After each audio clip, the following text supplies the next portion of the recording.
Hi everyone, welcome back to Bumble Stitch's Flosstube. My name's Nicola and today is Sunday the 12th of January and it's a really cold day. It's been bright and sunny out this morning but absolutely bitterly cold. I think it was about -3 here last night and at Mum's it was -5, which I know compared to some parts of the world is not that cold, but yeah, it is very chilly, and Alf and I are not going out for a walk today because he's only got little feet and I'm a bit worried that they will get a little bit too cold. So I hope you've all been well since I saw you last. That was 2 weeks ago or a week and a half ago, can't remember. It was just before I went back to work. Yes, it's been a struggle getting back into the routine after the lovely long Christmas break. I was lucky enough to have the whole of Christmas and New Year off and went back on the 2nd of January, and it does come as a shock to the system, doesn't it? Just getting your body back into that rhythm of not staying up too late stitching and watching Flosstube, getting to sleep early enough to wake up early enough. I think I'm finally there, but it has been a bit of a struggle. I'd like to say a big warm welcome to all you new subscribers. There's been quite a few of you since the last video, so I hope you enjoy what you see here. And if you really fancy it, if you like what you're seeing, there's quite a few videos before this. If you want to pop back and have a look at some of those, you're very welcome.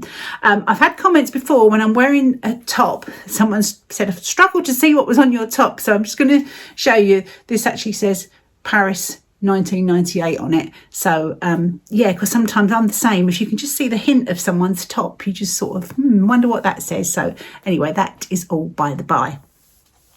I have got a few things to share with you today. I have been busy doing some FFOing, which was long overdue, particularly for one of the projects that I'm going to share with you, and another one which was a little bit out of my comfort zone, but I think I got there in the end. I've also got a few questions and answers. I'm just looking over to my notebook if you're wondering what I'm looking at. I've got a few questions that have popped up in various places that I'll quickly answer as well. I've got giveaway winner to announce from episode 54, I think it was, before the Flosstubes video started. I've got some whips to share with you, plans for a new start, some things to show you that a Fat Quarter Shop have sent along. And I think that's probably about it. As I said, it hasn't been that long, but it's good to have some things to share with you. So I'll start straight away with those few questions and answers. I've got the names of some of the people that asked. If I couldn't remember, I'm just going to say that somebody asked. I hope that's okay. Sue B asked about my snowball project, which I'm keeping in here. This is, of course, Brenda Gervais' series, The Snowball, and you'll have seen in the little snippets of video at the beginning of this episode my 3 snowball finishes that I've got in a dough ball on my dining room table. So that's the snowball. She asked what fabric I'd use, and I have used a 36 count vintage country mocha from Zweigart. And another viewer asked, I think it was Diana, what were the charts that had the little snow globe in, and it is actually from this booklet too, The Snowball. So that's that answered. Kathy asked, let me just pop that down. Kathy asked about the wedding sampler that I showed last episode. There were actually 2, technically. There was a wedding sampler chart that Fat Quarter Shop sent along, and there's also my whip, which is Never Let You Go by Heartstrings Samplery, which I'm going to share with you in a moment. So I'm not quite sure which one you're referring to, Kathy, but those 2 probably quite fit the bill of wedding samplers. I had questions about my little Christmas tree that I had here in my craft room during Flosstubes, and that actually came from B&Q, which is a home DIY store here in the UK. So if you're in the UK, and it was very cheap. It's a 3-foot tree, and I think it was less than £10. So a real little bargain, and nice just to pop up and brighten up the place. Another question that I've been asked is about these hangers here that I've got my flosses on. And these are actually called, I think they're called key hangers, and I got them on Amazon. I will try my hardest to remember to put a link in, and I've just got them held up on the side of these IKEA units with the Velcro command hooks. So really, really simple. And if I need to take them down or move them, I can. But they are quite secure. And they've got 1, 2, 3, 4, 5, 6, 7. They've got 8 hangers on each row. And I've got 2. And they are sold as a set of 2.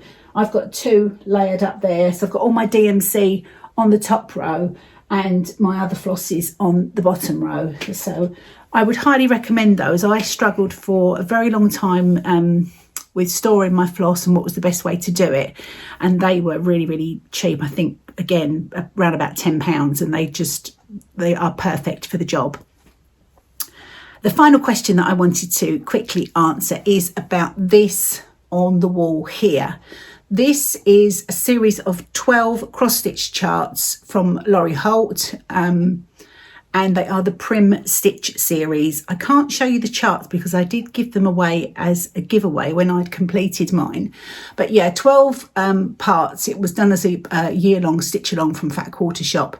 And I completed them all as one big piece, as you can see, and made it into sort of like a quilt wall hanging with the some Laurie Holt fabrics, just in a square patchwork around the edge and a binding on.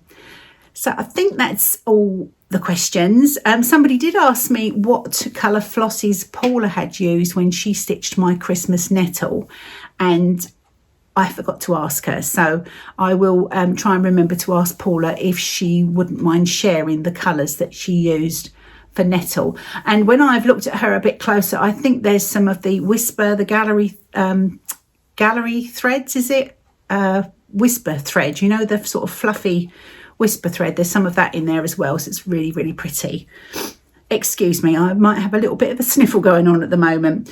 So those are the questions. Please feel free if there's anything that crops up that you want to ask me, either in the comments or I leave my email address down below as well. Now, I've been keeping up to date with my book of days. I haven't got any sort of fancy binding on it, just as it comes. And let me just show you. My January spread is looking like this at the moment, and I've been keeping up to date, popping down what I'm stitching every day, or if there's an FFO, or when it's Flosstube day, and all those things, new starts. So really enjoying this. I'm going to pop that to one side, and I am going to, excuse my nose, I'm going to go straight in now to my fully finished objects. I'm ridiculously proud of myself. One of these has hung around on a pile of finished stitched pieces for absolutely ages. And I don't know why, because now that I've got them done, I am just beyond excited to have them. But that's not what I'm showing you now. That's a little teaser. But this was my little awkward finish, my out of my comfort zone finish. And this is, I'll show you the chart first. This is the Velvet Carrot Needlebook by Stacey Nash. That's what it looks like inside, and that's the outside. Now, here is mine. So as you can see, we have got a carrot shaped piece, bigger than you would think. I've got quite big hands, and you can see it's bigger than my hand, but nonetheless gorgeous. I love it.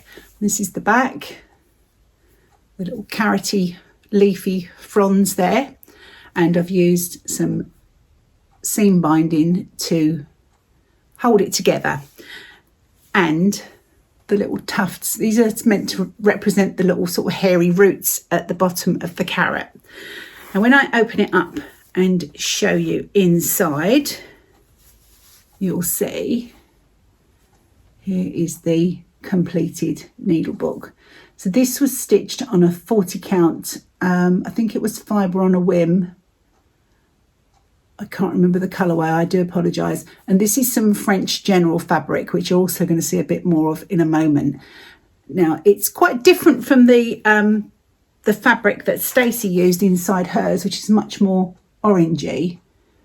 But I really like the way this worked, and it picks out the little flowers as well. And I like the background of it. I had a little bit of a to-do with the hinge part, where you stitch the two pieces together to make a hinge, but I think it's okay now. And This is some Lady Dot Creates velveteen. It's used the crinkling, and it's this colourway Bittersweet that I've used for the carrot. The wool in the top for the leaves is a Weeks Dye Works. This is an offcut that I had left over when I made my Brenda Gervais Halloween cat. And you can, I don't know if the camera's picking it up. The most scary part for me, apart from cutting my stitched piece and mounting it onto these carrot shapes. The template comes in the pattern, by the way.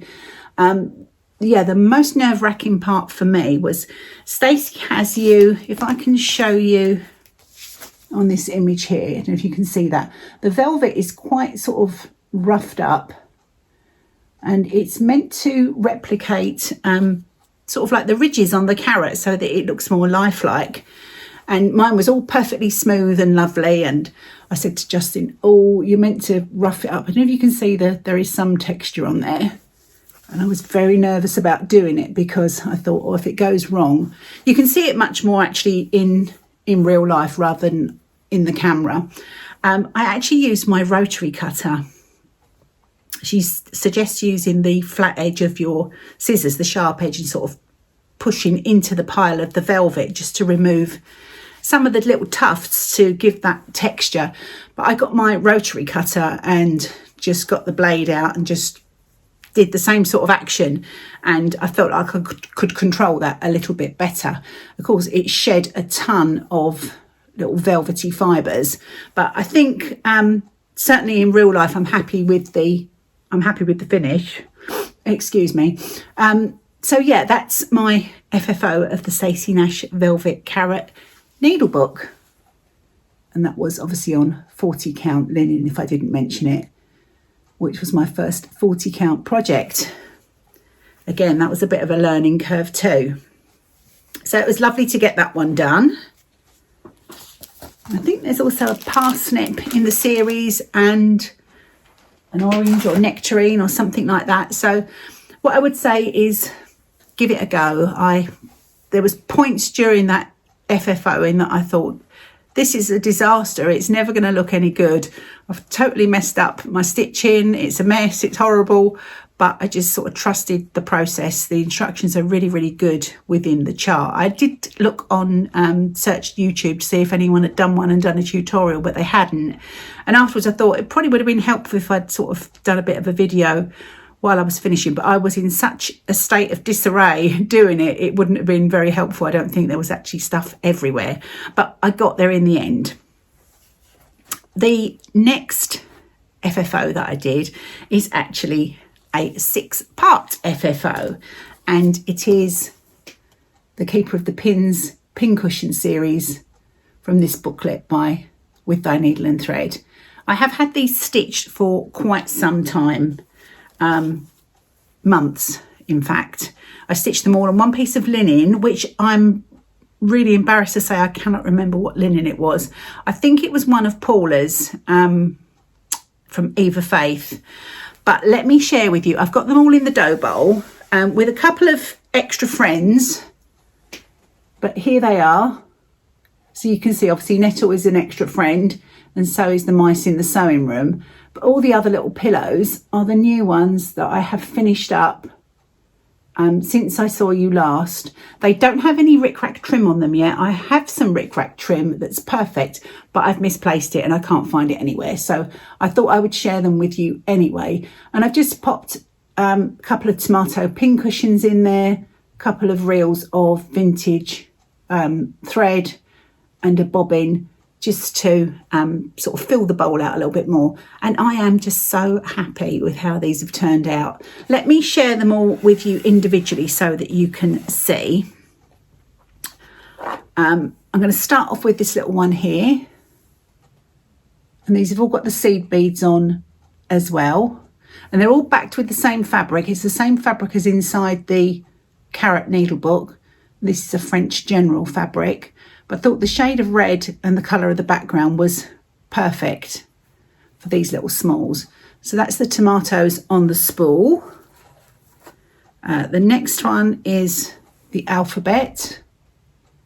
And I think, oh no, that one's whole stitches. Some of these have got some over one on as well. So that's that one.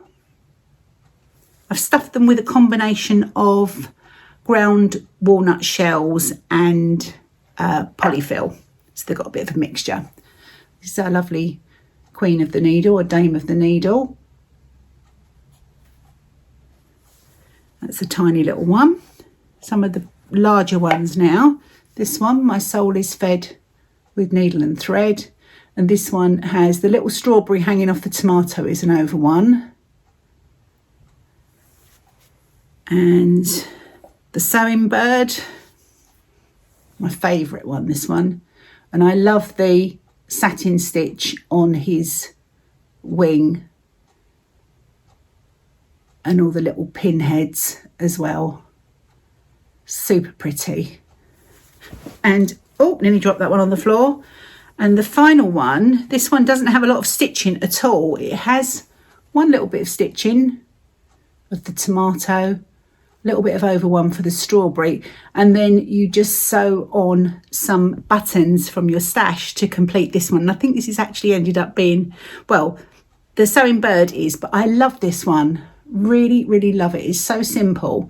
And I'll give you a little hint. I was really overthinking how I was going to get all the buttons to stay in line with the holes all running the same way, and you know, just to make it as nice as I could.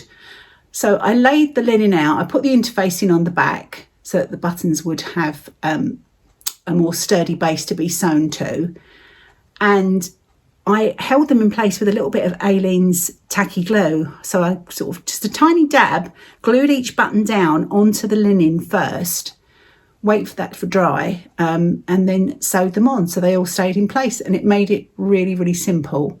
So just a little hint there, if you're doing this or anything similar, you might find that useful to do as well.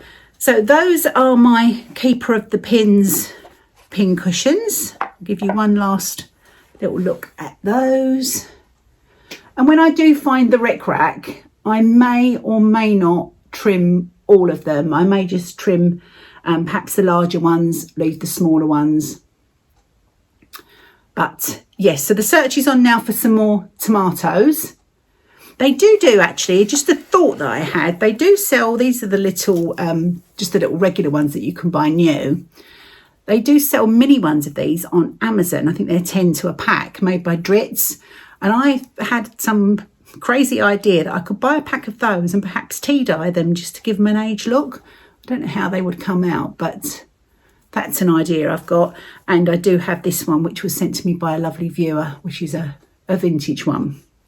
So those are my FFOs, and it's encouraged me to get on with some more FFOing. I've still got a few pieces that I want to finish. One is an Animal Cracker by Stacey Nash, which is Miss Hazel the squirrel. So I think you get out of practice with FFOing, don't you? And if you do a bit, then you feel a bit more confident to carry on and do some more. So pop that down on there. And next, I think it might be a good little interjection before I show you my whips to announce the winner of the giveaway on episode 54. And the prizes are not on the table in front of me, but it was all autumn pumpkin related charts that had been sent by Fat Quarter Shop. And I forgot to take a screenshot of the winner, so I'm not doing very well today, but I will put it across the screen. The winner of the pumpkin giveaway was Janet O'Brien 8630. So congratulations, Janet. If you can contact me via the email address in the description box below with your full address, and I will get your prizes out to you as soon as I can. Thank you to everyone that entered. There is going to be another giveaway in today's episode. Let's clear the decks a little bit so that I can move on to share with you some whips that I've been working on. Well, just 2 whips, because I got on a bit of a roll with one, and I think again, I'm feeling quite chuffed that I've done this, because it was all a bit hit and miss for a while. It is, of course, Anniversaries of the Heart. Now, you'll know if you're a viewer of Carrie at Tiger Lily and Jessica at Sweetwater Stitcher. They are doing an Anniversaries of the Heart 2025 sale, and that is of course a series of charts by Blackbird Designs. Now I'm picking up a whip for mine. I'm not starting from scratch, and there was a debate over whether I would start again, because this is on 30 count linen and is stitched 2 threads over 2 strands of floss over 2 threads of the linen. And I was saying that it wasn't really my jam anymore. I'm much more comfortable with 36 count and 1 strand of floss over 2, and that doing 2 strands was really not filling me with a lot of joy. But I have persevered, and I have completed, if I can just lift this up, I have completed this chart here, which is number 6 in the series, not including the bonus charts, and it's the one that's called Happy Birthday. So I don't know if you can see that. I can't see what you're seeing at the moment because I'm holding it up in front, but I have completed it. Once I got into it, I actually really enjoyed it, and my love for this project has definitely been rekindled. One of the problems that I had, and it was a simple one, if I make this smaller I can share with you, the roof on this house and the door actually on this house, I didn't have a grey that was suitable at the time that I was working on this previously. And I used a shade of DMC, I think it was 04, and it was way too bluey grey, and it didn't sit right, and I couldn't pinpoint what it was that was upsetting me about this project, and it turns out it was that grey. So I went in, unpicked the door, unpicked the roof, redid them in Classic Colourworks baking tin, and now all is good. So just a couple of little changes has made such a world of difference. And this block that I have just completed is going to be my June block, and this one is dedicated to my mum and dad's wedding, which was in June 1964. So I've got their initials at the top here and here. The 1964 is in, and when I get round to doing the over one, I'll personalise it further. Now with this chart, I'm going to grab the chart for reference so that we can talk about it a little more.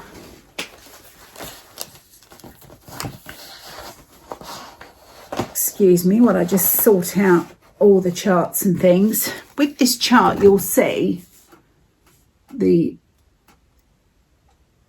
blossoms and leaves on those trees either side of the house are actually done in Lazy Daisy embroidery stitch, which probably gave me the heebie-jeebies, because I thought, oh, if I mess this up it's going to be a disaster. But I had a little practice, had a little look at it, and decided that actually I rather liked it. What I didn't really enjoy so much was the green Lazy Daisy stitch down at the bottom of the plants, of the trees rather. So I left that off because I think it's sort of a busy enough block as it is. So you'll see all the pink at the top of those trees is the Lazy Daisy that's called for, and I just haven't done it at the bottom, and I don't think it's to any detriment. I think it is definitely got enough, or it has definitely got enough going on without that. So I'm very pleased that Anniversaries of the Heart and me are best friends once again, and I even couldn't resist just putting a few stitches in to the next block, block 7, just to get the placement of that next block, which I'm not going to start until the beginning of February, because I'm going to do 1 block a month until it's complete. On Happy Birthday, I had a bit of a mishmash of flosses. I don't think any of them were called for. I think this is some of the problem of me falling out of love with it. But going forward, I'm going to try and stay as true to the call for as I can. I don't want to buy tons of floss because that's not really in budget at the moment. But for the next one, which is Swan Lake, is quite a concise colour palette. So I've pulled some flosses here. I think only one of them is actually called for, which is the Weeks Dolphin.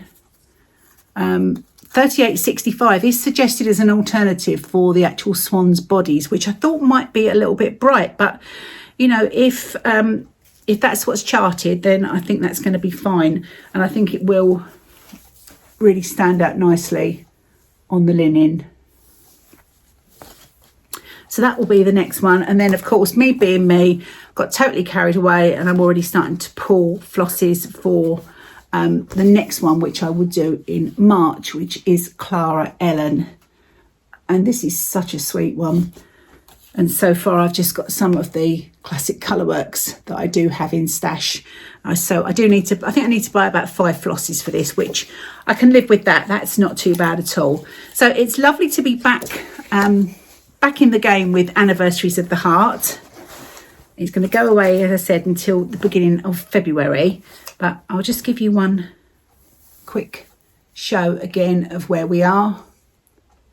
And of course, people that are just starting out, that's the January block, Snow Garden. But very, very pleased. And I'm going to worry about the framing of it when I get to that point. And I'm keeping an eye out. It was Olivia at Pumpkin Hollow Quilts that originally inspired me to start this.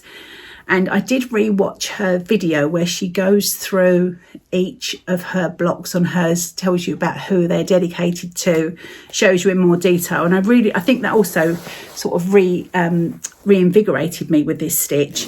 And in her last bonus block, the double block, she's got a little stitch of her dog in there. So I would like to totally shamelessly copy Olivia's idea and find a little chart that I can put Alf in there somewhere just to represent him.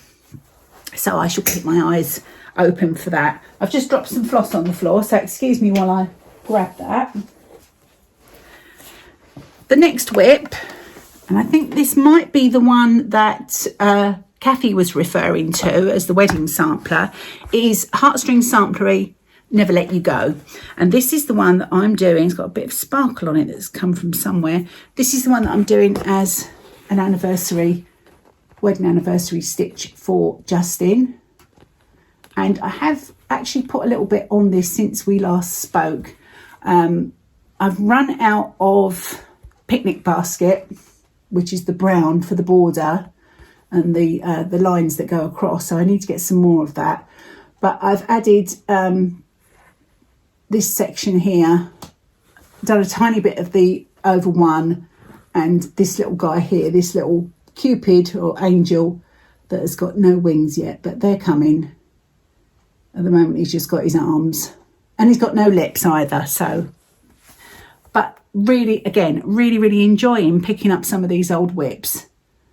Because there's a reason why you start them, isn't there? The reason why you start them is because you love them, and you only fall out of love with them because something shiny comes along and you start off on the whole bandwagon again and forget all the lovely things you've got. So here is the image from the chart. So Heartstring Samplery Never Let You Go. And you can see once I've completed the band that I'm on, that's sort of pretty much the halfway point. But of course, this is a very bottom heavy sampler, and the text that runs across the centre band is all over one, which I actually must be a little bit of a crazy person, because I quite enjoy the over one as long as I can sit and really concentrate and do it. And then of course the bottom is very stitch heavy. All the grass is complete coverage at the bottom there with the animals, but I think it will be stunning when it's complete. I'm using all the called for flosses, and I'm trying to find the band from my linen. It's a one from Vicky Wiggly. It's biscuit, 36 count biscuit, and the flosses, which I'm keeping all in this little bag that I made from a Laurie Holt panel. These are all called for on this particular project. So there's my flosses there. And that's my pomegranate that I was looking for a Valentine's chart last time. I don't know if I'm going to get round to Valentine's, you know. I was thinking about this. I'm really having such fun with the projects that I'm working on and something new that I want to start. And I've got some things to make a little Valentine's display with, and I don't know if it's really calling to me. I think I'm going to focus on some of these bigger pieces and maybe give Valentine's a little bit of a swerve this year. Right, so let me pop that whip to one side, add it to the pile that's growing over there. I mentioned a new start. The new start that I am going to do is an animal cracker, and I had this down in my book of days that I'd like to start an animal cracker because I've got quite a few of them now, and having received that one from the Christmas nettle from Paula, which I am going to keep out. Lots of people suggested don't put her away, she's too pretty, and I think with her outfit matching the other bits in the tomato dough bowl, I think she's definitely going to stay out. I'm waffling, aren't I? Yes, so I'm going to start another animal cracker, and this is one that I bought at the Jingle Ball, and this is chili. And I think a viewer did suggest, seeing as it's winter time still, that this will be a good one to start with, and I totally agree. So I have pulled some flosses for this one, mostly the called for. There are 3 skeins of Weeks Dye Works whitewash, which I don't have, but I've got classic Colourworks Snowball, so I'm sure that will be absolutely fine. The rest are all called for with the exception of the red. The chart calls for Weeks Blue Coat Red, and I've got Lancaster Red, which again I think will be absolutely fine. I had a little look at the linen, and then I remembered in this little Christmas bag, I've got another animal cracker. And in here I have got Whittaker. He's the snowman. He's one of the old style Stacey charts. And I did make a start on him, not this year, last year. Very sad little start. And this is again on some of Vicky's linen from Wiggly. And this is barley. 36 count barley. So I thought, well, there's heaps of room on here. It's a fat quarter. Whittaker can live up this end, and I'll start chili on the other side. Chili can be started over here, and I think the flosses for chili will, what have I done with chili's flosses? They're quite similar colour palettes actually. So the white's going to stand out lovely on there, and I think work really well. And the added bonus is if they're in the same bag, they can keep each other company. Because chili does have this little tiny snowman friend, and I can work on both of them. If the mood takes me, I can just pick up one or the other, and I think those two make really nice companion projects. So that's where I am with my stitching at the moment. I did get out to show you, and I meant to say this after I showed you the Keep with the Pins finishes. Again, because I was so excited about all those lovely little tomato finishes, I thought I haven't really done a lot of tomato stitching lately. So I thought it might be a good idea to revisit some of them. I did make a start on this one, the PA Dutch Tomato Pin Keep by Brenda Gervais, which I've got a tiny start on. So that's definitely a contender. And a couple of charts that I pulled out that I might like to work on soon. So this one's Queen of the Needle by Brenda Gervais. Would look stunning in that bowl with the others. And this one, how perfect would it be? This is I Collect. And I could use my little trick of gluing on those buttons before I sew them on that one. I think this is a really nice one. And also this little one from October House Fibre Arts, the Tomato Row. I think those shapes work really well, don't they, as bowl fillers, sort of at the front to sort of push some of the other pin cushions up, sort of bolster them up a little bit. Okay, just a couple of things to do. Happy Mail and today's giveaway. So it's not a very long episode today, but hopefully you've enjoyed what you've seen so far. Our lovely friends at Fat Quarter Shop sent me the latest goodies that they wanted me to share with you. And we have here, this is of great interest. This is the 2.5 by 5 inch Flying Geese foundation papers. I really need to get another quilt on the go, desperately. At the moment, I've only got a hand-pieced one, the Lamingtons Fatigue quilt, and I really want to get another quilt on the go. And I haven't as yet had a lot of luck with Flying Geese, so this might be just the thing. These, if you haven't seen them before, very straightforward foundation paper pieced.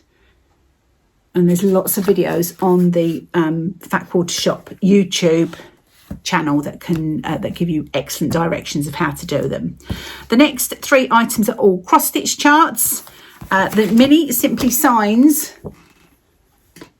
this lovely vintage Merry sign here, looking really something about pink, isn't there? Pink and aqua, just so pretty and vintage looking. This is stitched in Classic Colourworks or DMC and comes out at 56 by 140 stitches.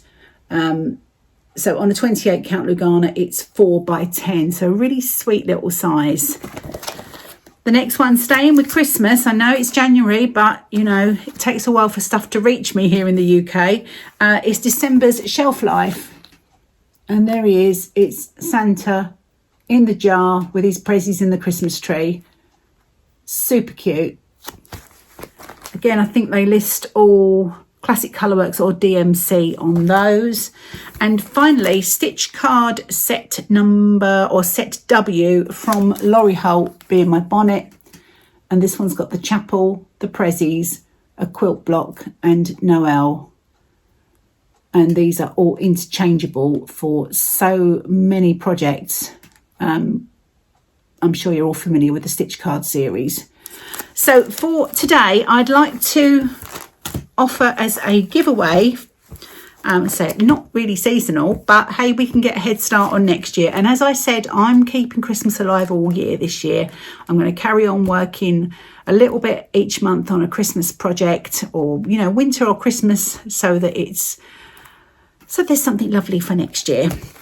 So if you would like to win both of these charts, the Merry Mini Simply Signs or December's Shelf Life, please use the word Merry in your comment down below and you'll be entered for a giveaway. Usual giveaway rules apply, except that I do ship internationally. It's not just exclusive to UK residents. So anywhere in the world, just comment with the word Merry. You do need to be over 18. I'd love it if you liked and subscribed to the video. That would be fabulous. And yeah, I do need to have your mailing address, so you need to be over 18 if I haven't said that already.